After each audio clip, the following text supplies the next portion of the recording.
Salam online Sikikan, kembali lagi di channel ini Amalm. Kali ini kita telah sampai pada chapter 19. Pada chapter ini ada dua hal penting yang akan kita bahas, dan dua hal tersebut akan berdampak cukup krusial pada story di masa depan nanti. Jadi karena gua lagi malas siaping sebelum masuk ke story, seperti biasa kita dengerin pantun gak jelas si Cimeng dulu. Ke pasar beli ketan biru, pulangnya mampir foto selfie, kalender meloncat ke tahun 2026. Ayo masuk ke story. Gak nyambung sama sekali asli dah. Ya udahlah, ayo masuk aja ke story guys.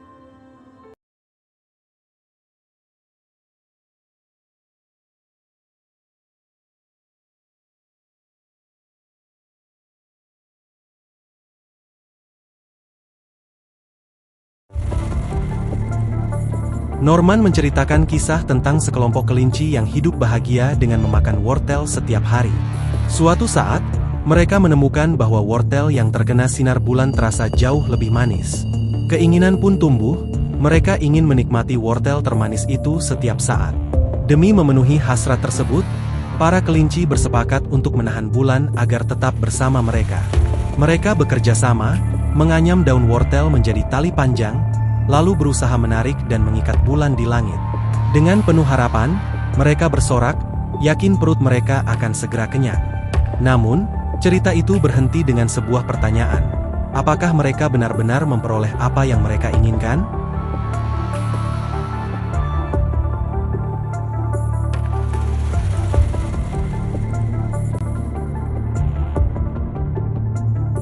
Chapter 19. Sebuah garis pemisah yang baru.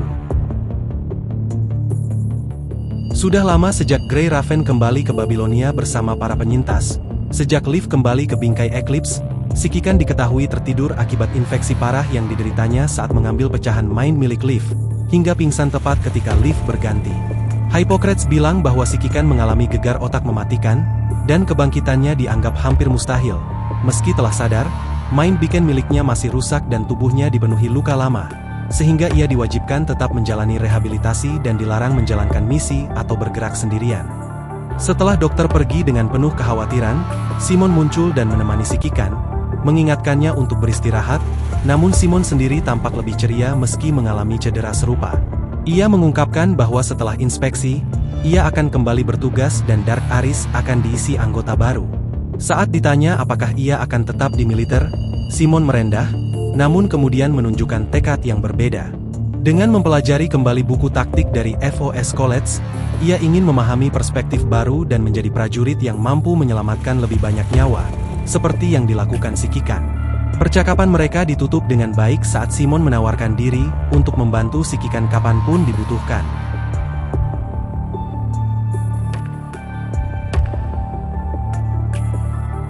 Sikikan dan Simon berhenti di depan bangsal ICU dan menatap Leaf yang tertidur, dikelilingi peralatan medis.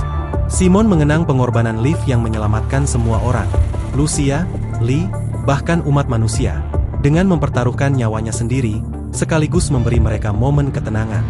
Kini, sosok yang menyelamatkan dunia hanya bisa terbaring, sementara yang lain tak dapat berbuat apa-apa selain berdoa. Sikikan memanggil nama Leaf, namun Simon mengingatkannya bahwa kondisi Leaf tidak akan berubah hanya dengan menunggu. Mereka yang masih mampu harus terus bertindak. Sikikan pun memutuskan untuk pergi dan melanjutkan pemulihan. Saat hendak kembali, Simon mengingatkan jadwal terapi fisik Sikikan, lalu tiba-tiba mengalihkan pembicaraan dengan menyebut seorang konstruk dari Engineering Force atau pasukan teknik, bernama Karenina.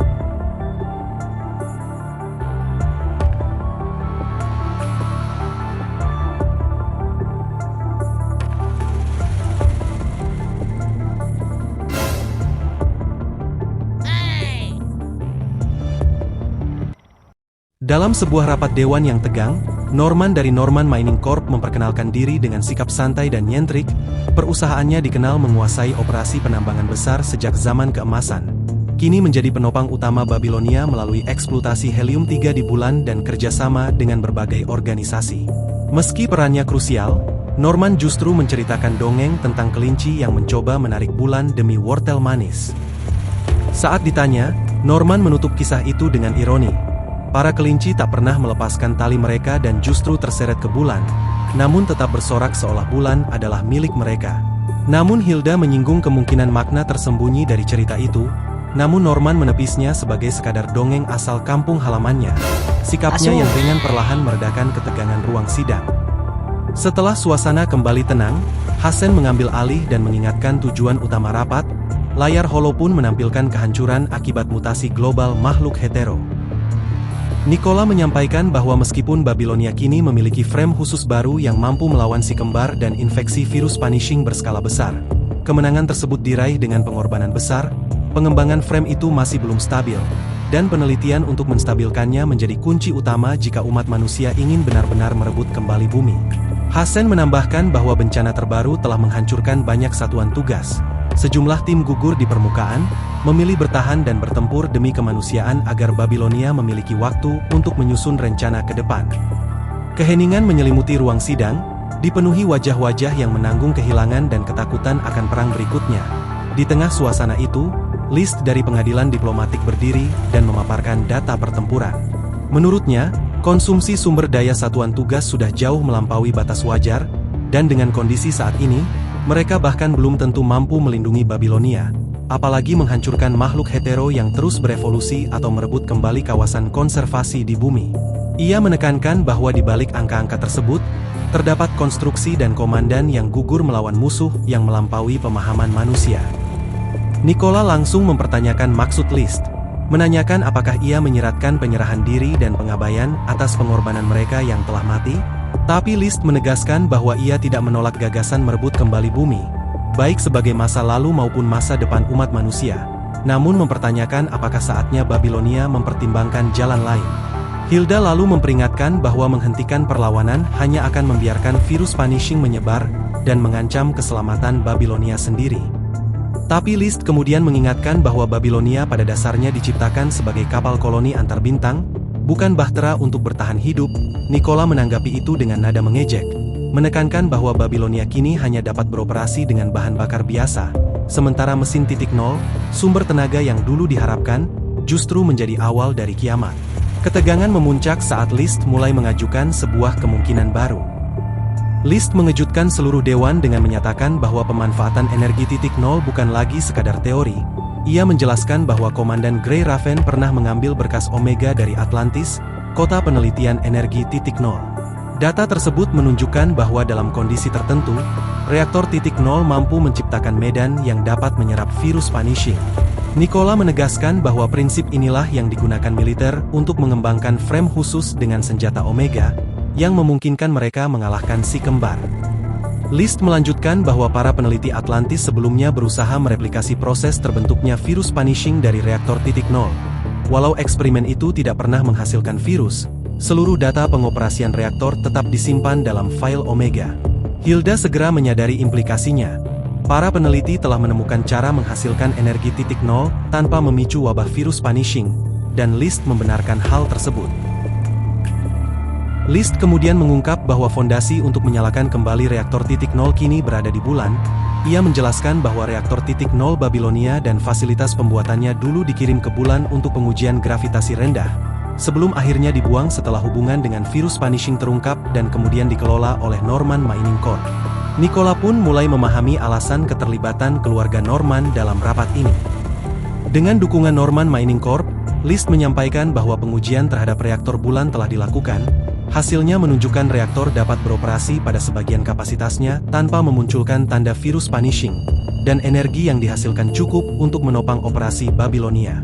Temuan ini membuka kemungkinan pemasangan mesin titik nol pada Babilonia, memungkinkan kapal tersebut kembali berfungsi sebagai kapal koloni antar bintang, dan tidak lagi bergantung pada bumi yang terinfeksi. Nicola meragukan keabsahan data List, menegaskan bahwa bahkan Norman Mining Corp tidak memiliki peneliti berpengalaman dalam reaktor titik nol maupun kapal koloni. Namun List menjelaskan bahwa proyek tersebut tidak hanya bergantung pada peneliti mereka, melainkan juga dibantu oleh seorang ahli yang sangat memahami Babilonia dan energi titik nol. Nicola pun menyadari bahwa Kurono selama ini juga memanfaatkannya, dan langsung menyebut satu nama, Karenina. List membenarkan bahwa Karenina dari pasukan teknik adalah salah satu pakar paling berpengetahuan tentang desain Babilonia. Meski penelitian energi titik nol telah lama dihentikan, Karenina tetap menjadi peneliti terkemuka, dan sebagai anggota Babilonia, posisinya tidak tercela. Dengan dasar itu, Liszt mengajukan kembali proposal peluncuran ulang pelayaran Babilonia kepada Presiden Hassen. Hassen memulai pemungutan suara dewan, tanpa perdebatan panjang, mayoritas memilih untuk menghidupkan kembali reaktor titik nol dan meninggalkan ancaman yang terus meningkat di permukaan bumi, mengarahkan masa depan umat manusia ke bintang-bintang. Hilda turut menyetujui proposal tersebut, namun memperingatkan Liszt bahwa ia telah melampaui wewenangnya sebagai anggota pengadilan diplomatik dan akan menghadapi konsekuensi, tapi Liszt menerima hal itu tanpa perlawanan. Gestalt kemudian mengumumkan hasil pemungutan suara dengan dukungan mayoritas mutlak, dan proposal resmi disetujui. Saat Hassen hendak mengumumkan keputusan tersebut, parlemen menerima permintaan komunikasi darurat dari Seelisa. Ia melaporkan bahwa Pangkalan Bulan mengirim pesan mendesak yang memerlukan respon segera, dan pengirimnya adalah Karenina. Hassen pun memerintahkan agar pesan tersebut diputar.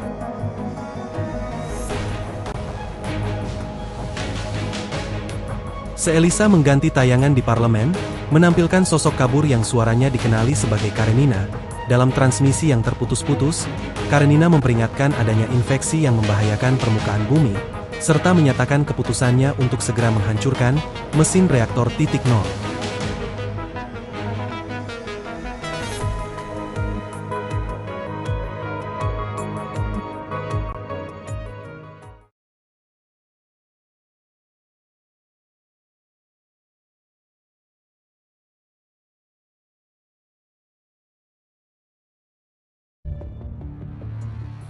Sekitar 3 bulan lalu, seminggu setelah kemunculan si kembar di reruntuhan Taman Hutan Puglia, ancaman makhluk hetero terbang terus membayangi jalur antara Babilonia dan permukaan.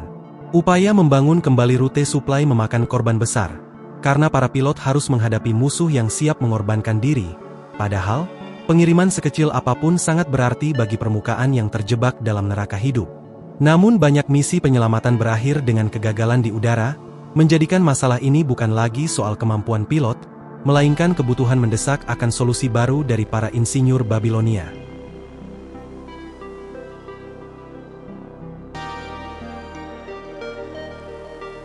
Karenina memimpin pengembangan mesin pesawat baru untuk menghadapi makhluk hetero terbang, namun mendapati performa mesin jauh di bawah spesifikasi yang seharusnya. Ia menuntut penjelasan dari para insinyur pasukan teknik. Dari percakapan tersebut terungkap bahwa Teddy, salah satu insinyur, telah memerintahkan penggantian komponen ekstrim dalam desain Karenina dengan versi standar, yang menyebabkan penurunan output. Karenina bereaksi keras dan menekankan bahwa setiap menit keterlambatan berarti semakin banyak nyawa yang hilang di permukaan. Teddy menjelaskan bahwa menjalankan mesin sesuai desain asli terlalu berbahaya. Kesalahan kecil dalam perakitan dapat menyebabkan kerusakan besar pada Babilonia. Selain risiko keselamatan, Teddy juga menyoroti masalah biaya dan konsumsi daya, karena mesin tersebut membutuhkan energi jauh lebih besar dibanding mesin pesawat angkut yang ada, sementara Babilonia tidak mampu menyediakan pasokan tambahan untuk perjalanan bolak-balik. Karenina tidak dapat sepenuhnya membantah alasan tersebut dan mengakui keterbatasan waktu untuk mengoptimalkan konsumsi daya. Saat diskusi berlanjut, muncul kesimpulan bahwa tanpa sumber energi yang hampir tak terbatas, desain ideal sulit diwujudkan. Dalam percakapan itu, Karenina menyebut energi titik nol sebagai solusi yang diidamkan, sembari menyadari ironi bahwa teknologi tersebut juga terkait dengan asal mula virus punishing. Karenina meluapkan kekesalannya karena tim masih membahas energi titik nol dan memerintahkan mereka berhenti berhayal, lalu fokus mencari cara realistis untuk menekan konsumsi daya mesin. Suasana bengkel memanas ketika seorang pria asing masuk dengan sikap meremehkan dan komentar provokatif. Karenina langsung mengusirnya, mengira ia hanya pengganggu tak diundang, hingga Teddy memperingatkannya bahwa Presiden Hassen dan Komandan Nicola berdiri tepat di belakang pria tersebut. Pria itu yang sudah kita kenal, dialah biadab Colin, seorang konsultan yang berbicara tanpa basa-basi, sambil mengejek kegagalan pengembangan mesin pesawat angkut dan menyatakan bahwa proyek tersebut tidak lagi relevan.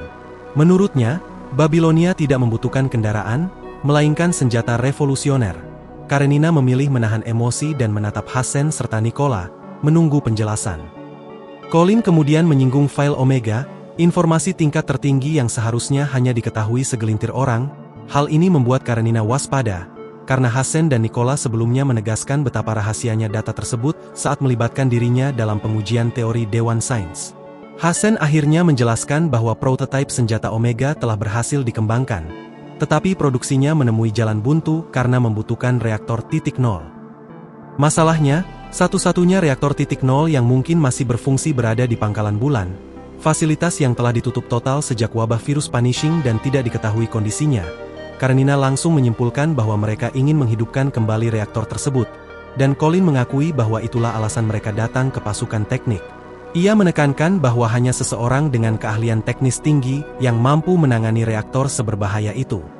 Karenina menolak bujukan Colin, menyebutnya sebagai ancaman terselubung, orang mesum baginya, lalu berbalik bertanya langsung kepada Pak Hassen apakah senjata Omega benar-benar mampu melawan virus Punishing. Hassen menjawab jujur bahwa itu adalah satu-satunya harapan umat manusia saat ini.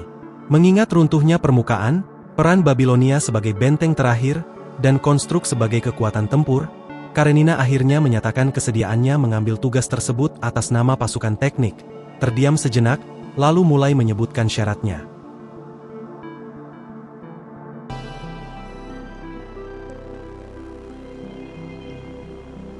Teddy akhirnya keluar dari bengkel untuk pertama kalinya setelah sekian lama, berharap bisa beristirahat, namun justru bertemu Norman. Norman menyapanya dengan antusias, sementara Teddy berpura-pura tidak peduli, duduk di lantai dan kembali menekuni kodenya lewat terminal portable. Norman tetap mendekat, memperhatikan pekerjaannya, dan menyebut Teddy dengan nama lamanya, Christina, yang langsung membuat Teddy kesal dan menegaskan identitasnya saat ini. Percakapan mereka mengarah pada keluarga Norman. Teddy mempertanyakan alasan Norman kembali ke keluarganya, yang dijawab santai oleh Norman dengan alasan warisan. Teddy menyindir bahwa Norman hanya berurusan dengan mereka demi urusan keluarga, dan Norman mengakuinya sambil memuji kecerdasan adiknya. Teddy kemudian menanyakan kabar Victoria. Norman bilang bahwa Victoria baik-baik saja, meski sering mengamuk karena ingin bermain dengan Teddy, dan ia selalu berbohong dengan mengatakan Teddy sedang bekerja. Teddy mengejek Norman karena tega membohongi seorang anak. Namun Norman tidak tersinggung, ia justru kembali menanyakan apakah Teddy bahagia dengan pekerjaannya sekarang. Setelah terdiam sejenak, Teddy menjawab singkat bahwa semuanya baik-baik saja. Mendengar itu, Norman tersenyum dengan ekspresi yang lebih lembut dari biasanya, dan menanggapi dengan suara pelan bahwa itu sudah cukup baik.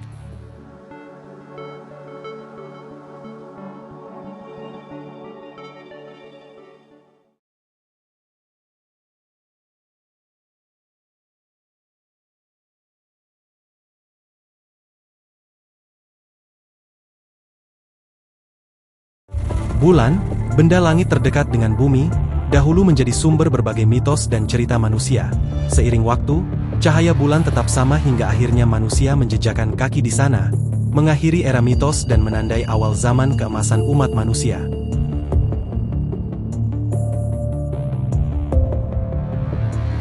Seminggu setelah tiba di Pangkalan Bulan, Karenina dan Teddy berhasil menyelesaikan prototipe Omega, lalu segera beralih ke proyek lanjutan.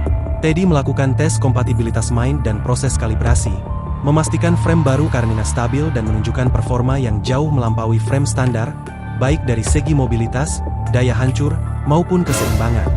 Meski diwarnai umpatan dan candaan kasar, hasil pengujian awal membuktikan bahwa frame tersebut bekerja hampir sempurna. Karenina mengakui bahwa percepatan pengembangan ini terjadi karena Colin menyediakan model dasar frame yang sudah sangat maju, meskipun desain modifikasinya tetap berasal darinya. Teddy masih menyimpan kecurigaan terhadap Colin dan orang-orang di Pangkalan Bulan, tetapi Karenina yakin bahwa selama pekerjaan mereka dapat membantu manusia di permukaan, keraguan pribadi tidak boleh menghalangi tugas. Karenina kemudian memamerkan Blast Hammer miliknya yang telah disesuaikan dengan frame baru, kembali memicu ejekan dan adu mulut ringan antara dirinya dan Teddy. Ketegangan itu terhenti ketika Direktur Penelitian Pangkalan Bulan, Yarha, muncul dan mengantar mereka menuju area pengujian frame yang sebenarnya. Sementara itu, dari kejauhan, List mempertanyakan keputusan Colin yang menyerahkan frame hasil pengembangan penting sebagai model dasar kepada Karenina. Namun Colin menganggapnya sebagai umpan yang diperlukan untuk mencapai tujuan yang lebih besar, meninggalkan List merenungkan maksud sebenarnya di balik langkah tersebut saat pengujian frame akan segera dimulai.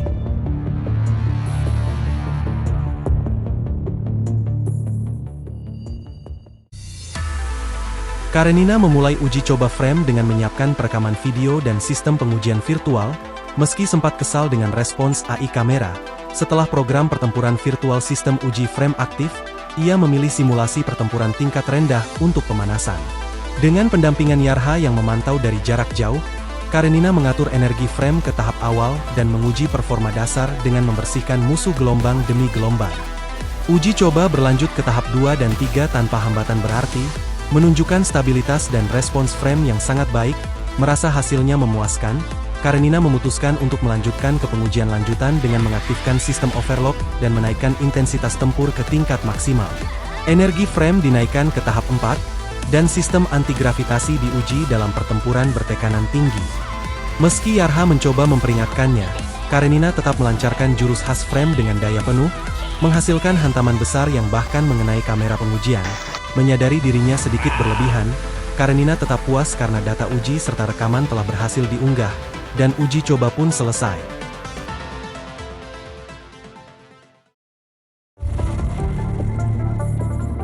Pengujian frame baru berakhir dengan cepat, dan frame, Skire, dinyatakan stabil serta mampu beroperasi dengan baik di lingkungan gravitasi rendah. Yarha menilai hasilnya melampaui perkiraan awal, sementara Karenina justru merasa pengujian dihentikan terlalu cepat, seolah potensinya belum benar-benar dikeluarkan. Namun Teddy mengingatkannya agar tidak bertindak berlebihan, karena dia bisa saja merusak fasilitas bulan. Oke. Colin kemudian mendekat dan menunjukkan ketertarikan besar pada performa frame tersebut. Karenina, meski kesal dengan sikap santainya, mengakui bahwa frame ini jelas melampaui model standar. Colin lalu mengaitkan kualitas frame itu dengan kemajuan teknologi konstruk, sebelum tiba-tiba menyebut nama kakek Karenina, Dr. Kalon. Hal itu mengejutkan Karenina, karena masa lalu Kalon selalu terasa sengaja disembunyikan dari berbagai arsip yang pernah ia baca. Colin mengungkap bahwa ia mengenal Kalon dan sangat menghormatinya sebagai peneliti eksperimental konstruk yang eksentrik namun menjunjung tinggi nilai kehidupan. Ia menyeratkan bahwa reputasi Kalon jauh lebih besar daripada yang diketahui publik. Dengan antusias, Colin menawarkan untuk menunjukkan laboratorium Dr. Kalon di Pangkalan Bulan, bahkan menyatakan bahwa sebagian besar fasilitas di sana dibangun untuk eksperimen Kalon. Yarha dan List tampak khawatir, menyadari bahwa langkah Colin berisiko membuka rahasia besar yang selama ini mereka lindungi. Namun Colin tidak menghiraukan peringatan itu, meyakini bahwa rahasia tersebut pada akhirnya memang akan terungkap. Karenina ragu sejenak, menyadari betapa mencurigakannya situasi ini, tetapi keinginan untuk mengetahui kebenaran tentang satu-satunya keluarga mendorongnya untuk ikut. Teddy, meski penuh kecurigaan dan kekhawatiran, akhirnya memutuskan untuk tetap menemani Karenina.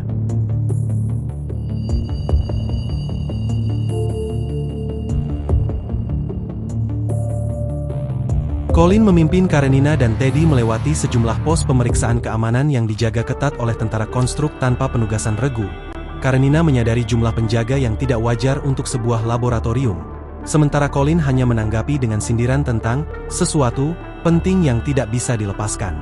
Tanpa penjelasan lebih lanjut, Colin membuka pintu dan membawa mereka masuk ke konstruk laboratorium.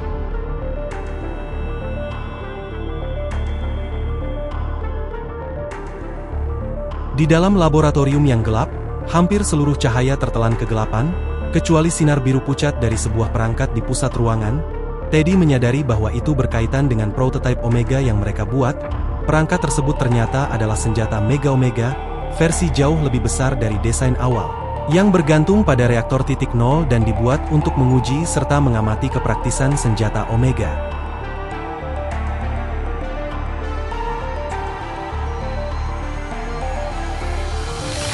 Tapi saat cahaya biru berkedip, mereka melihat seorang gadis muda pucat yang tertidur tenang di dalam ruangan. Dan wanita itu adalah Luna, asendan pertama yang dikenal manusia dan sosok yang hampir menjatuhkan Babilonia. Terkejut, Karenina secara refleks membidikkan senjatanya. Namun para tentara konstruk justru mengarahkannya kembali padanya. Lalu Colin menjelaskan bahwa seluruh fasilitas itu memang dibuat untuk Luna. Meski Karenina menegaskan Luna adalah musuh umat manusia, Colin berargumen bahwa Ascendant, virus punishing, maupun senjata manusia sama-sama dapat merenggut nyawa, dan bahwa Ascendant tidak harus menjadi musuh. Baginya, memahami Ascendant dan jaringan Askensien adalah langkah evolusi umat manusia, mengubah ancaman masa lalu menjadi kekuatan penuntun di masa depan.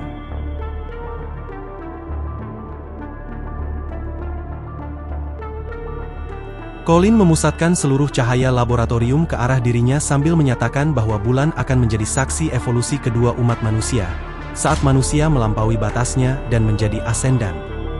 Ia menanggapi kemarahan Karenina dengan tenang, lalu mengungkap bahwa dirinya berada di tempat kelahiran Luna dan mengetahui kebenaran di balik insiden Kota 075, di mana Luna pada dasarnya mengorbankan dirinya sendiri. Bagi Colin, hal itu membuktikan bahwa manusia dan asendan tidak sepenuhnya berbeda, dan bahwa kehidupan abadi serta kekuatan tanpa batas dapat menjadi jalan keluar dari ancaman virus Punishing. Ia menjelaskan bahwa tujuan mereka adalah mengungkap rahasia Asnet, sesuatu yang tak bisa dicapai dengan teknologi biasa. Untuk itu, senjata Mega Omega digunakan sebagai jaminan saat mereka membangunkan Luna dan memaksanya bekerja sama. Karenina sadar bahwa sangkar penahan Luna hanya berfungsi jika ditenagai energi titik nol, dan tanpa itu semuanya hanyalah tampilan kosong. Teddy kemudian menyimpulkan bahwa alasan sebenarnya mereka membutuhkan Karenina dan pasukan teknik adalah untuk menghidupkan kembali reaktor titik nol, sebuah rencana yang tidak mungkin disetujui parlemen. Mendengar pertanyaan itu, Colin tertawa dan akhirnya mengungkap identitas kelompok mereka sebagai Kurono.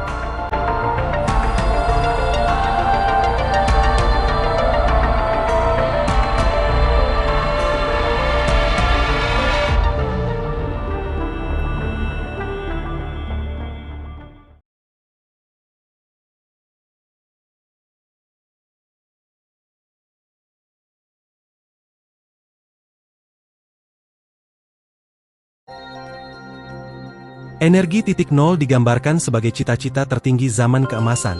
Namun perkembangannya selalu diselimuti misteri karena para peneliti hanya berpegang pada keberadaannya tanpa pemahaman pasti.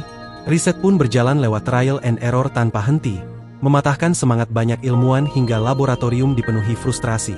Di tengah keputusasaan itu, Karenina tetap berdiri dan mencoba pendekatan berbeda, berusaha mereplikasi kondisi reaktor Atlantis berdasarkan file Omega, meski percobaannya terus gagal. Yarha dan Teddy mengamati kegigihannya. Teddy menyadari bahwa sikap keras kepala seperti itulah yang mungkin pantas meraih keberhasilan. Karenina terus memberi perintah tanpa peduli siapapun yang membantunya, fokus sepenuhnya pada pekerjaan. Atas arahan Yarha, para peneliti Kurono mengikuti instruksinya. Narasi kemudian menegaskan bahwa sebagian besar penelitian ilmiah adalah proses membosankan penuh kegagalan, dan keberhasilan hanya lahir dari ribuan percobaan. Hal ini mengingatkan Karenina pada kakeknya, Kalon, yang sering gagal dalam eksperimen namun sesekali menemukan berlian berharga di balik ledakan dan jelaga.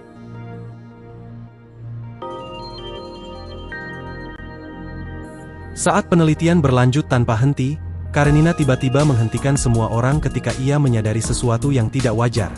Sebuah pensil di mejanya melayang di udara, sesuatu yang mustahil terjadi hanya karena gravitasi bulan. Ia segera meminta Teddy merekam temuan itu sambil menjelaskan bahwa ia telah menghubungkan reaktor titik nol dengan mesin aslinya sebagai detektor paling sensitif. Mesin tersebut memang dirancang khusus untuk energi titik nol dan tidak dapat bekerja dengan sumber energi lain, sehingga sekecil apapun tanda energi titik nol akan langsung mengaktifkannya. Setelah Teddy memasukkan perintah terakhir, suara penanda terdengar dan seluruh isi laboratorium tiba-tiba melayang, menandakan mesin aktif.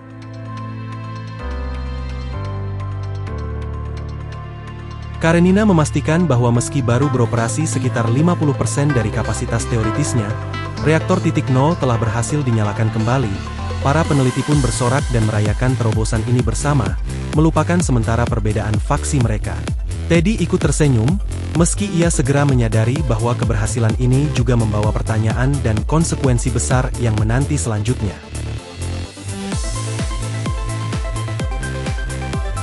Setelah reaktor titik nol berhasil diaktifkan, Colin dengan gelisah merapikan penampilannya sementara List memastikan semuanya siap.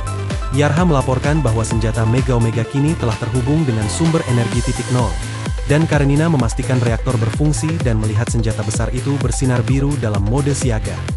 Lalu Karenina menegaskan bahwa pasukan teknik dan serikat teknisi kosmos tidak bekerja sama dengan Kurono karena kesetiaan, melainkan semata-mata untuk menghidupkan kembali reaktor titik nol demi memproduksi senjata Omega yang sangat dibutuhkan di permukaan. Colin menanggapi bahwa kondisi perang menuntut terobosan yang lebih menentukan, lalu mengirimkan data proyek baru yang disetujui parlemen dan Kurono, pengembangan frame khusus baru. Saat melihat Karenina menyadari model dasar frame tersebut dibuat dari data seorang agen, dan ia menoleh pada Luna yang tertidur, Colin menjelaskan bahwa meski model berbasis data Luna melampaui konstruksi biasa, hasilnya masih belum cukup untuk memenuhi kebutuhan frame khusus dalam menyerap virus punishing. Karenina menyadari Kurono memang memanfaatkan model itu untuk mengumpulkan lebih banyak data. Colin menekankan bahwa bahkan sedikit rahasia yang diambil dari harta karun itu sudah memberi dampak besar. Lalu mempertanyakan rasa ingin tahu Karenina terhadap rahasia lain yang tersembunyi. Dengan isyarat Colin, Yarha mengaktifkan perangkat pulsa energi, dan energi mulai disalurkan ke tubuh Luna.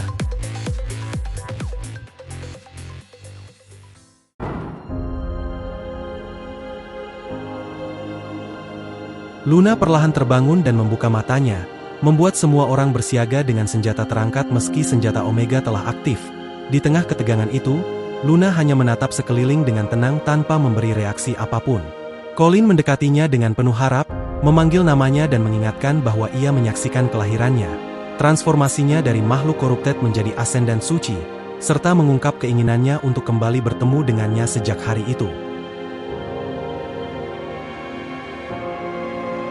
Luna berbicara tanpa emosi, menyinggung tentang dirinya yang menjadi corrupted, tapi Colin bilang itu sebagai kecelakaan sekaligus pengorbanan yang diperlukan.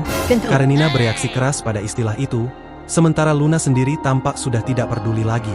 Lalu ia mencoba terhubung ke jaringan Ascension namun gagal, menyadari dirinya telah dianggap ancaman dan terputus dari jaringan.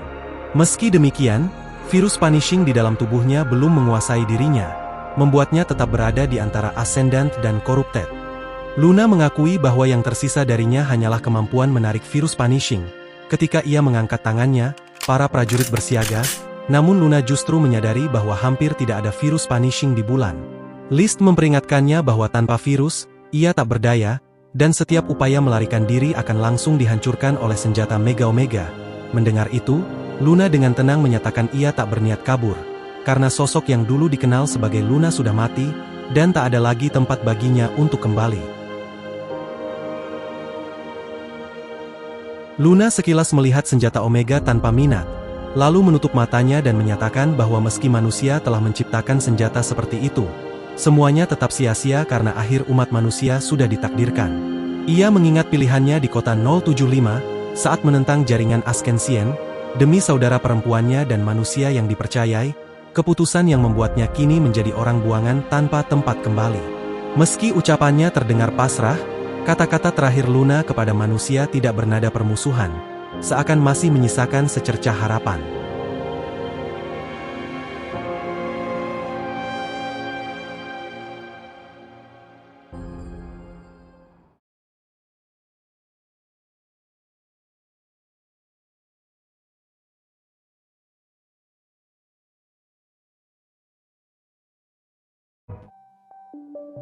Yarha bekerja sendirian di laboratorium konstruksi yang remang-remang, terus menyempurnakan desain frame khusus baru di bawah bayang-bayang ketakutannya terhadap Luna. Suasana tegang membuatnya mudah terkejut, hingga kedatangan Karenina memecah keheningan. Karenina menanyai desain di terminal, dan Yarha menjelaskan bahwa frame khusus itu dikembangkan dari data seorang agent agar mampu menyerap virus punishing dalam skala luas, lalu memusnahkannya melalui senjata Omega yang terintegrasi. Yarha mengakui bahwa meski Kurono biasanya menutup rapat proyek semacam ini, Colin sengaja membiarkan Karenina terlibat karena keahliannya masih dibutuhkan untuk menjaga dan menyempurnakan senjata Omega. Namun alasan Yarha menerima proyek ini jauh lebih pribadi. Penguji sekaligus pengguna frame tersebut adalah Liv dari Grey Raven. Liv sedang dipindahkan ke Babilonia untuk menjalani adaptasi, sambil menunggu komandannya pulih agar bisa menstabilkan mind dari frame baru itu. Masalahnya, tanpa komandan dengan kemampuan adaptasi tinggi, penggunaan frame khusus berisiko memicu penyakit mind yang mematikan dalam waktu singkat. Meski mengetahui bahaya tersebut, Liv tetap memilih maju demi semua rekannya dan demi umat manusia. Kesadaran itu membuat Yarha menyingkirkan ketakutannya dan bertekad menyelesaikan desain ini sebaik mungkin. Sementara Karenina ditinggalkan merenungkan kembali makna pahit dari apa yang disebut sebagai pengorbanan yang diperlukan. Karenina merenungkan bahwa pengorbanan bukanlah pilihan sukarela, melainkan akibat dari kelemahan umat manusia yang terpaksa menukar satu nyawa demi harapan. Jika bukan Liv, maka orang lain, Lucia, Bianca, sang komandan, bahkan dirinya sendiri, yang akan mengorbankan nyawa, membuatnya merasa semua ini adalah kesalahan manusia, termasuk dirinya.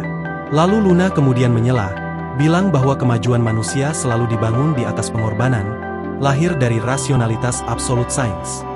Bahkan dalam percakapan mereka, Luna pun bisa dibilang merupakan korban sains dan teknologi konstruk yang cacat di masa lalu. Meski ia sendiri menganggapnya sekadar nasib buruk yang tak bisa diubah. Luna mempertanyakan apakah kekuatan dan rasionalitas yang kini ada di tangan Karenina benar-benar mampu membawa harapan tanpa pengorbanan? Pertanyaan itu mengguncang Karenina, membawanya kembali pada kenangan masa kecil di daerah kumuh, hingga ia mulai meragukan apakah kemajuan sains, seperti hidupnya sendiri, benar-benar membawa keselamatan, atau justru kutukan yang perlahan menghancurkan segalanya.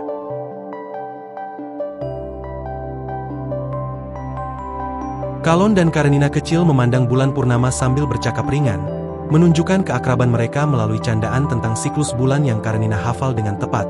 Saat Kalon hendak bercerita, Karenina mengaku baru saja bertengkar dan merasa dirinya hanya bisa marah serta menghancurkan, seperti yang orang lain tuduhkan padanya. Kalon menanggapi dengan tenang, mengalihkan perhatiannya ke bulan, lalu mengajukan pertanyaan tentang asal-usulnya, menjelaskan bahwa bulan terbentuk dari pecahan bumi akibat tabrakan meteor besar.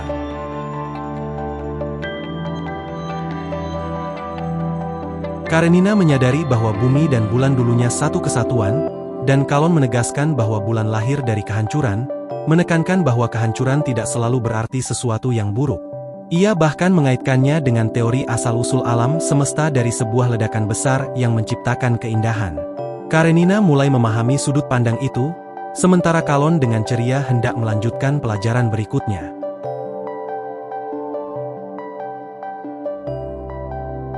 Karenina menyadari bahwa perkembangan sains selalu berjalan berdampingan dengan ketidakpastian dan pengorbanan, seperti yang dialami Luna, tetapi ia menolak menyerah pada keputusasaan. Ia percaya bahwa meski manusia masih lemah dan naif, pengetahuan yang dikumpulkan suatu hari akan mengubah daya hancur sains menjadi harapan baru. Sikap keras kepala dan keyakinannya membuat Luna tersenyum, merasakan kembali sisi kemanusiaan yang lama hilang. Dengan Lucia dan pasukan lain masih bertarung di permukaan, Karenina menegaskan tekadnya untuk terus maju sebagai insinyur, menandai bahwa sementara pertempuran prajurit hampir usai, perjuangan para peneliti baru saja dimulai.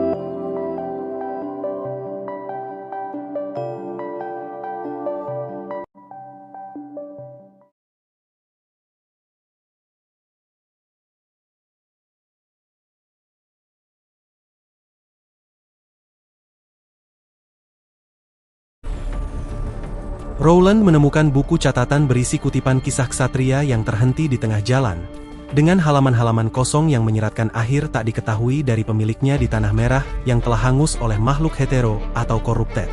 Di tengah sisa kehancuran, ia duduk di batang pohon terbakar dan melipat selembar kertas menjadi kelinci origami, seakan meninggalkan jejak kecil kehidupan di dunia yang musnah. Cinderellik muncul dan mempertanyakan makna serta kegunaan kelinci rapuh itu. Namun bagi Rowland, itu hanyalah wujud kebosanan dan selingan sesaat. Namun saat Cinderellik mengingatkannya bahwa Master sedang menunggu dengan sebuah hadiah, Rowland pergi tanpa ragu, menatap kelinci kertas itu untuk terakhir kalinya dan menyebutnya, Nyonya Kelinci Putih.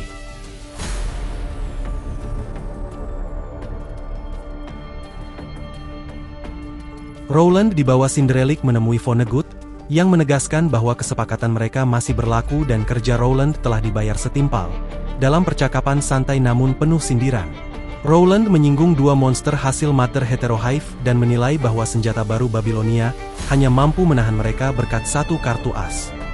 Ia segera menyimpulkan bahwa Luna tidak dibunuh karena nilai rahasianya sebagai agen. Vonnegut mengakui hal itu, lalu menjelaskan bahwa manusia belum sepenuhnya memahami rahasia Ascendant. Ia kemudian mengungkap lokasi Luna. Dia berada di tempat yang bisa kita lihat, tapi tidak bisa kita sentuh. Yang dulunya bekas pusat penelitian mesin utama yang kini kembali aktif setelah reaktor titik nol dihidupkan untuk menggerakkan senjata Omega, dan Rowland menyadari jawabannya setelah menatap bulan dan memastikan kebenaran tersebut. Soal cara mencapai bulan, Cinderellik dan Vonnegut mengisyaratkan adanya sarana, yang segera ditegaskan dengan kemunculan Voodoo. Voodoo melaporkan temuan pesawat ulang-alik Babilonia yang masih utuh di kota terbengkalai, cukup untuk melakukan perjalanan ke bulan. Jadi Rowland pun menyimpulkan bahwa mereka hanya perlu merebut pesawat itu lebih dulu. Vonnegut kemudian memaparkan kondisi Luna yang aneh, terblokir dari jaringan Ascension, kehilangan kekuatan penuh sebagai agen tetapi masih mempertahankan statusnya, keberadaannya memberi manusia celah untuk melawan kehendak jaringan. Karena itu, Vonnegut menugaskan Rowland untuk menyelamatkan Luna dari tangan manusia. Atau, jika dianggap tak lagi layak diselamatkan, lenyapkan sepenuhnya. Sebagai alat terakhir, ia menyerahkan wadah berisi sel punca mater heterohive yang mampu tumbuh tak terbatas dan menghancurkan target saat dikendalikan. Rowland menerima tugas tersebut, menanyakan waktu keberangkatan, dan mendapati bahwa misi ini bukan dilakukan sendirian, melainkan bersama Voodoo.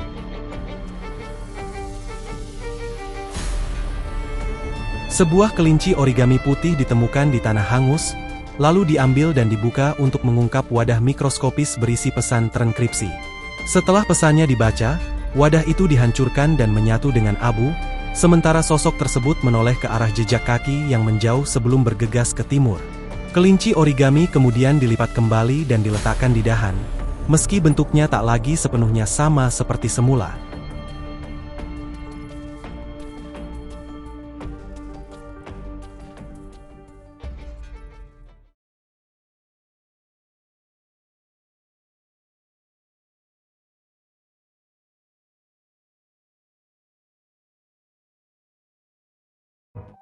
Di tengah malam, Lucia kecil dengan hati-hati mengetuk pintu kamar ibunya untuk meminta cerita pengantar tidur. Tapi sempat ragu mendekat karena khawatir akan bayi di perut ibunya yang dianggap rapuh. Namun ibunya menenangkannya dan mengajaknya masuk. Saat Lucia menyentuh perut ibunya dan merasakan gerakan lembut di dalamnya, ia untuk pertama kali benar-benar menyadari adanya kehidupan lain yang akan lahir. Lucia kemudian memilih buku cerita yang sering ia dengar, tentang bulan dan kelinci, bersikeras karena ingin bayi itu juga harus mendengarnya, membuat sang ibu tersenyum serta mengusulkan nama Luna jika bayi itu perempuan, sekaligus mengingatkan Lucia bahwa ia akan menjadi seorang kakak yang harus melindungi, membimbing, dan berjalan di jalan yang benar untuk adiknya. Lucia menerima peran itu dengan serius, meski belum sepenuhnya memahami maknanya, dan nama Luna pun tertanam kuat di benaknya. Luna teringat dengan kata-kata kakak yang akan selalu melindungi, terus bersama, dan janji untuk tidak pernah meninggalkan satu sama lain itu kembali terngiang di benaknya.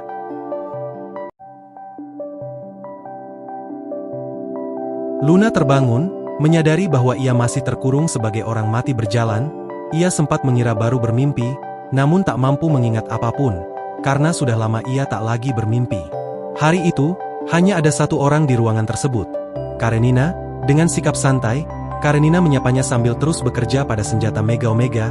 Ia memeriksa sumber daya satu persatu, lalu diam-diam mengganti komponen khusus dengan bagian biasa, menyembunyikan teknologi inti agar Kurono tetap bisa memperbaiki senjata itu tanpa benar-benar memahaminya.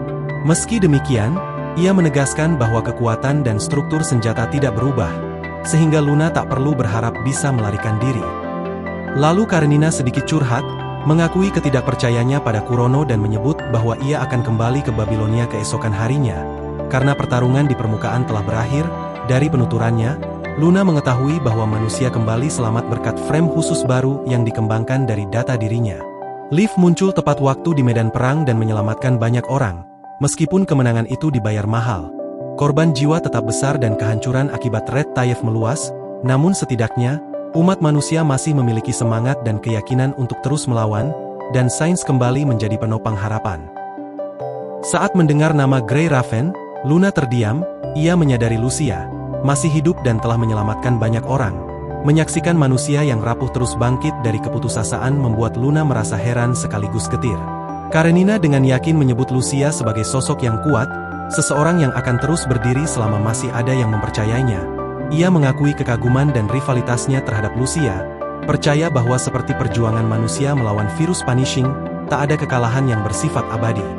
Di sisi lain, Luna menyadari kehampaannya sendiri. Ia tak lagi memiliki tujuan, keyakinan, atau masa depan, hanya kerinduan dan penyesalan. Dalam diam, ia membayangkan seandainya dirinya tak pernah dilahirkan, mungkin Lucia tak perlu terluka demi melindunginya. Karenina, seolah memahami perasaan itu, menjelaskan bahwa keberadaan Luna akan tetap menjadi rahasia mutlak. Tak seorang pun akan mengetahui apa yang terjadi di bulan, bahkan Lucia sendiri. Mendengar hal itu, Luna menerimanya dengan tenang dan tersenyum samar, merasa bahwa nama Luna memang tak perlu ada lagi di dunia manapun. Lalu Karenina pun berpamitan, meninggalkan laboratorium yang kembali sunyi, dan ia sendirian, lalu menutup matanya sekali lagi, membiarkan waktu berlalu dalam keheningan, sambil memanggil nama kakaknya.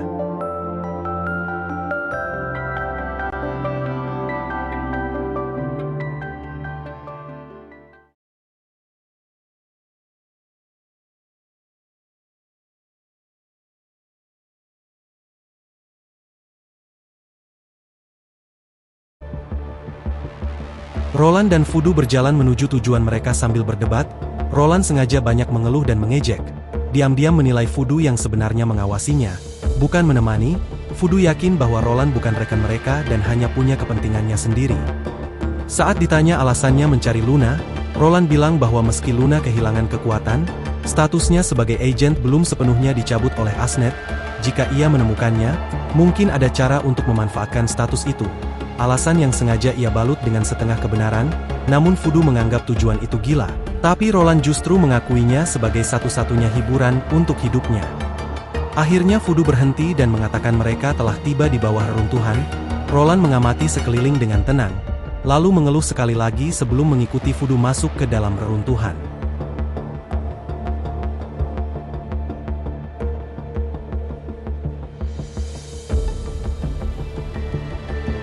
Alarm berbunyi di pangkalan saat pertahanan ditembus. Pasukan Kurono panik ketika mengidentifikasi penyerang adalah Ascendant. Roland muncul dengan sikap mengejek, meremehkan kepanikan dan perlawanan yang menurutnya klise serta membosankan, menyebut serangannya hanyalah prolog dari prolog. Tanpa banyak usaha, banyak penjaga sudah tumbang, karena serangan yang kita sudah kenal, membuat Roland menyindir lemahnya pertahanan. Namun ia terus maju menghadapi gelombang konstruk yang berusaha menghentikannya agar tidak naik ke kapal. Roland mengalahkan mereka sambil terus mengomentari pertarungan sebagai drama yang berlarut-larut dan kurang menarik. Setelah menyingkirkan para penjaga dan bergerak lebih jauh, Roland akhirnya bertemu Alpha. Alpha menyindir hubungannya dengan rekan barunya, dan memperingatkannya agar tidak bertindak ceroboh. Di saat yang sama, Fudu muncul dan menyatakan rencana mereka telah selesai serta target perempuan telah mengikuti. Namun Alpha menegaskan bahwa setelah urusan itu selesai, Roland akan menjadi target berikutnya.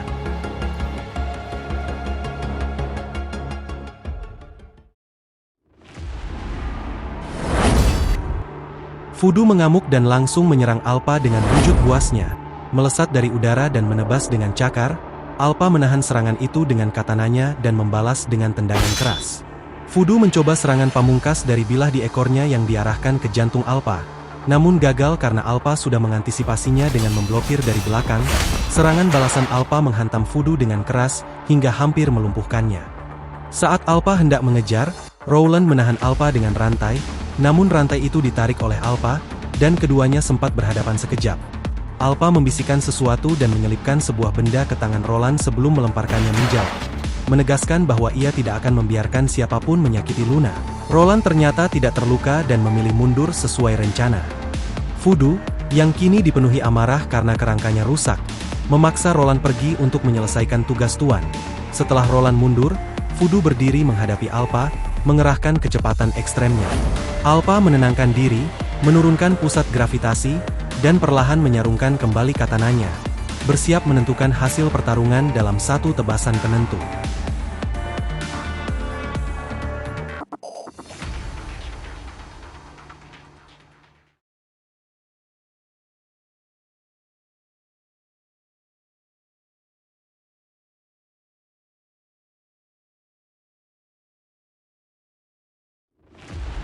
Tugas pasukan teknik di bulan telah selesai.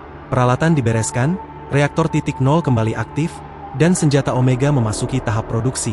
Menjelang pergi, Karenina menoleh untuk terakhir kalinya ke lokasi yang sebulan lalu masih asing, kini terasa akrab dan meninggalkan kesan mendalam. Kekagumannya tertuju pada reaktor titik nol, mahakarya zaman keemasan yang terus bergerak membawa impian manusia, dan memicu tekadnya untuk suatu hari menciptakan teknologi yang bahkan melampauinya.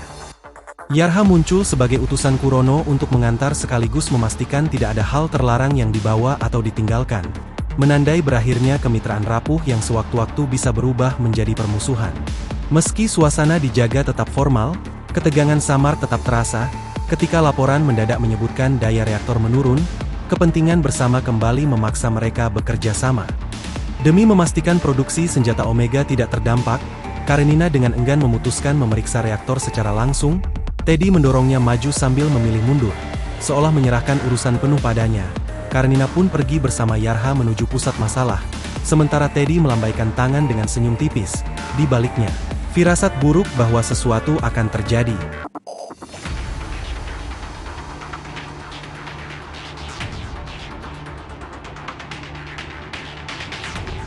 Karenina menuju ke terminal akses reaktor, tapi langsung dihadang oleh konstruksi Kurono yang melarangnya mengubah parameter tanpa izin serta menegaskan bahwa aksesnya telah dicabut. Mengabaikan ancaman itu, Karenina bersikeras bahwa gangguan daya pada reaktor titik nol harus segera diperbaiki dan menegaskan hak inspeksi daruratnya. Bahkan menantang mereka untuk menghentikannya jika berani. Ketegangan meningkat menjadi bentrokan terbuka. Karenina memaksa masuk, melumpuhkan para konstruksi Kurono, lalu memeriksa terminal. Ia menemukan data reaktor menyimpang jauh dari preset dan menyadari potensi bahaya besar, sehingga memutuskan memeriksa inti reaktor secara langsung. Ancaman tembak di tempat dari pihak Kurono tak menghentikannya. Baginya, reaktor titik nol adalah harapan umat manusia yang tak boleh runtuh. Di dalam, situasi memburuk, sistem tidak merespons, muncul konstruksi korup dengan jejak virus punishing, dan korupsi menyebar ke mekanoid di sekitarnya. Menyadari ini bukan sekadar sabotase biasa, Karenina bertarung habis-habisan, menghancurkan seluruh unit terkorupsi demi menahan kerusakan dan melindungi inti reaktor.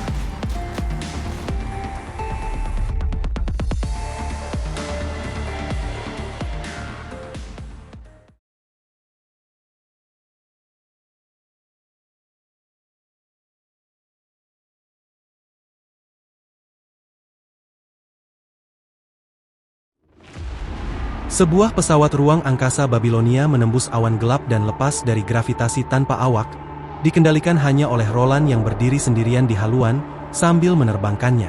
Ia mengingat samar keterampilan pilot dan masa lalunya sebagai aktor yang tak pernah menjadi pemeran utama, menyadari bahwa meski sering diabaikan, seorang aktor tetap harus memainkan perannya saat berada di panggung. Roland membayangkan dirinya sebagai ksatria penyelamat, namun menyadari perannya kali ini lebih menyerupai tokoh gelap dalam cerita horor, sambil menatap wadah berisi daging bermutasi yang dibawanya. Saat ia menyadari ini adalah titik krusial cerita di mana seseorang seharusnya menghentikannya. Kapal tiba-tiba bergetar hebat dan alarm pertahanan berbunyi. Menyambut kekacauan itu dengan sinis, Roland menganggapnya sebagai plot film kelas B yang sempurna. Ia segera mengeluarkan senjata, bersiap menghadapi makhluk hetero yang mendekat, yakin bahwa akhir cerita, siapa yang hidup atau mati.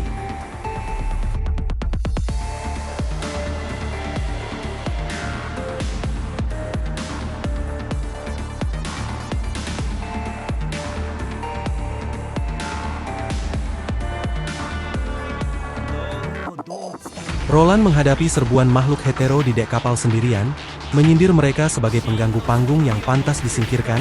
Sambil bertarung, ia mengamati fenomena Red Tide yang muncul bahkan di ruang hampa, menyadari betapa merepotkannya kekacauan yang ditinggalkan musuh-musuh itu. Di tengah pertempuran, Roland memutuskan untuk menggunakan hadiah dari Vonnegut, embrio yang bereaksi terhadap virus punishing. Ia mengeluarkannya, memancing makhluk hetero mendekat, lalu membuat embrio itu menyerap mereka satu persatu, seolah sedang memberi makan makhluk tersebut.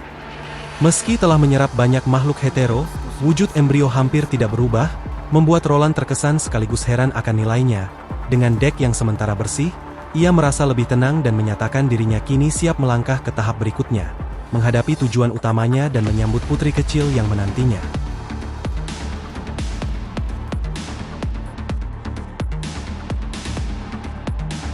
Semua sisa makhluk hetero akhirnya dilahap sepenuhnya oleh monster di dalam wadah.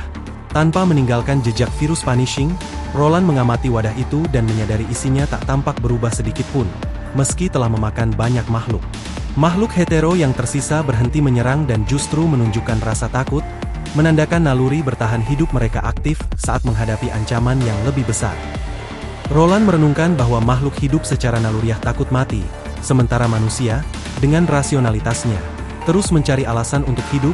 Kapal kemudian berakselerasi meninggalkan ancaman, dan Roland menatap bulan, bertanya-tanya apakah jawaban hidupnya ada di sana. Ia mengakui bahwa keputusannya untuk terus maju demi gadis berambut putih adalah alasan hidup yang ia pilih tanpa ragu.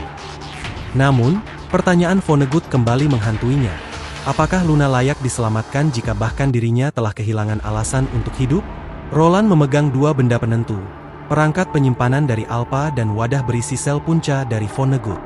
Duduk di haluan kapal, ia menyadari bahwa dirinya hanyalah karakter sampingan, dan pada akhirnya hanya Luna sendiri yang bisa menentukan pilihannya, kematian atau kehidupan.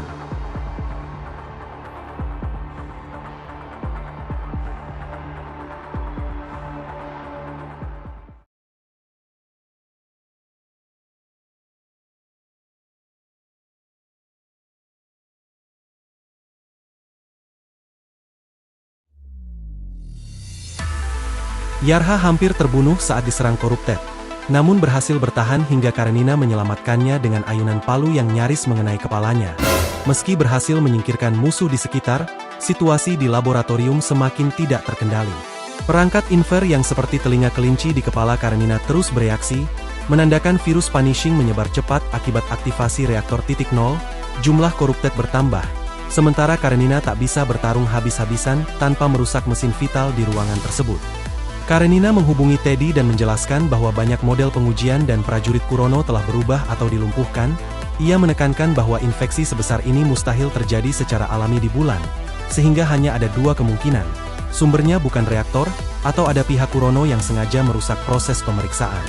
Meski komunikasi terganggu dan terputus, Karenina memutuskan untuk menyelidiki sendiri, setelah perangkat inver mendeteksi konsentrasi virus punishing yang jauh lebih tinggi di bagian dalam reaktor. Sebelum berpisah, Yarha menyadari risiko besar yang akan dihadapi Karenina, memberikan kartu izin Norman Mining Corp miliknya, meski tindakan itu bisa menjadikannya pengkhianat Kurono. Dengan keyakinan bahwa hanya Karenina yang mampu menghentikan bencana ini, Yarha memilih bertindak demi keselamatan semua orang. Karenina menerima izin tersebut, mengangguk singkat, lalu melangkah semakin jauh ke dalam kompleks reaktor.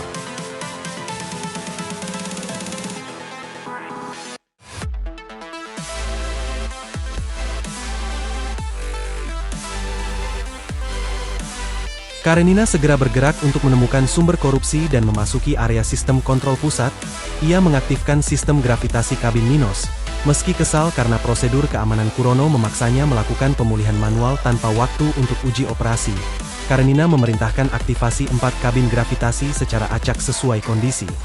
Kabin 1 dikerahkan lebih dulu, namun sistem mendeteksi anomali. Setelah pemeriksaan darurat aktif, Karenina membersihkan Corrupted di dalamnya dan mengaktifkan kembali gravitasi buatan kabin tersebut.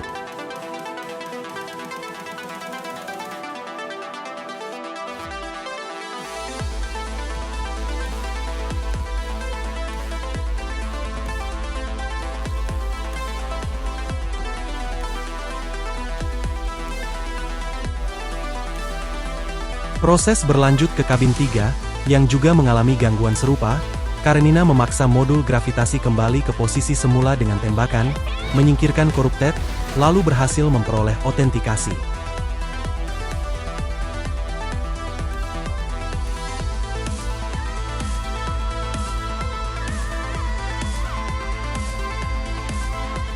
Kabin 4 kemudian diaktifkan. Karenina mendapatkan sumber daya gravitasi, tetapi sistem memperingatkan adanya unit bersenjata ilegal. Ia menghajar seluruh unit Kurono yang bersembunyi di sana, dan mengaktifkan gravitasi kabin kanan.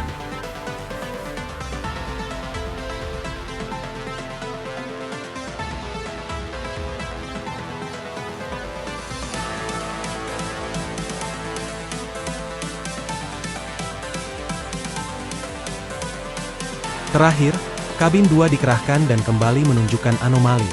Dengan tenang, Karenina memperbaiki modul gravitasi, membersihkan Corrupted, dan menyelesaikan otentikasi. Setelah semua kabin berhasil diaktifkan, sistem membuka akses ke kabin lorong. Pemanasan telah selesai dan ia melanjutkan memasuki lorong kabin.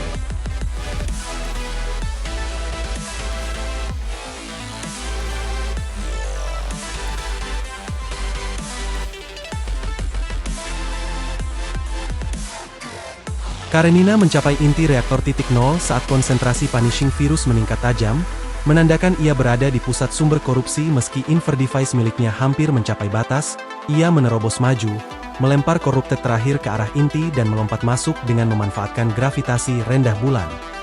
Di dalam, Karenina mengaktifkan sistem kontrol gravitasi, menekan tubuhnya sekaligus membanting semua corrupted di sekitarnya ke lantai.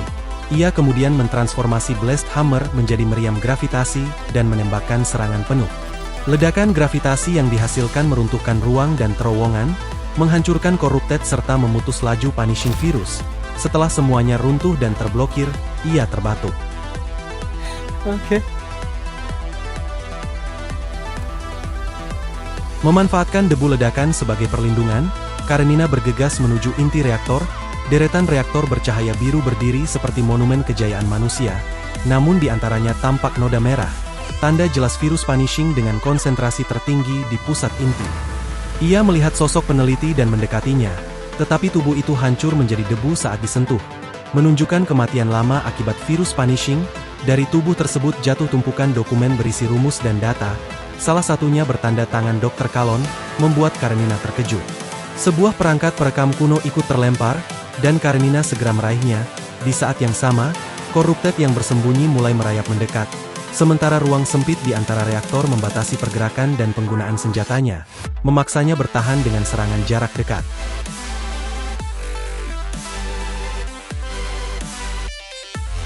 Karenina terkejut menemukan corrupted di area inti reaktor, lalu menyadari bahwa makhluk-makhluk itu sebenarnya adalah konstruksi. Ia mengenali bahwa semua konstruksi tersebut bukan produksi baru, melainkan prototipe lama yang tak pernah masuk tahap produksi massal. Reaktor titik nol pun terungkap bagaikan kapsul waktu, menyimpan jasad para peneliti, konstruksi usang, dan jejak seorang jenius dari masa lalu. Dengan diaktifkannya kembali reaktor, waktu seakan bergerak lagi, perlahan membuka rahasia yang lama tersembunyi.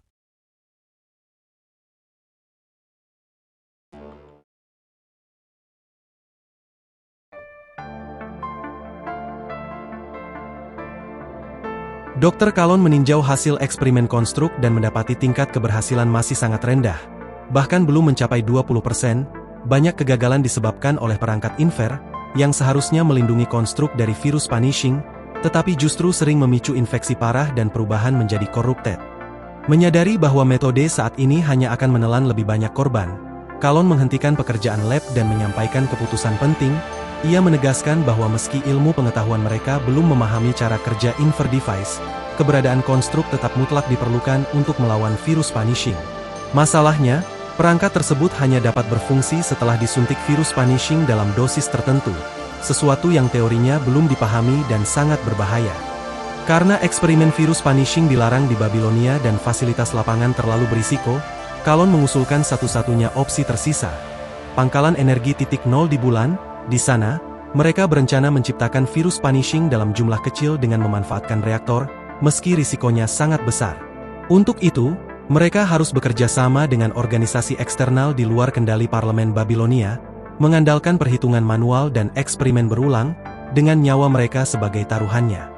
Kalon memperingatkan semua peneliti bahwa eksperimen ini bisa berakhir dengan kematian kapan saja dan meminta mereka mempertimbangkannya dengan sungguh-sungguh. Lalu ia menuliskan namanya pada simbol bulan di papan tulis, menandakan kesediaannya memikul tanggung jawab. Alih-alih mundur, para peneliti lain justru memperluas lingkaran itu dan menuliskan nama mereka satu persatu, memilih untuk berbagi risiko bersama Kalon. Melihat hal itu, Kalon merasakan kelegaan sekaligus rasa bersalah, sadar bahwa banyak dari mereka mungkin tidak akan pernah kembali dari bulan.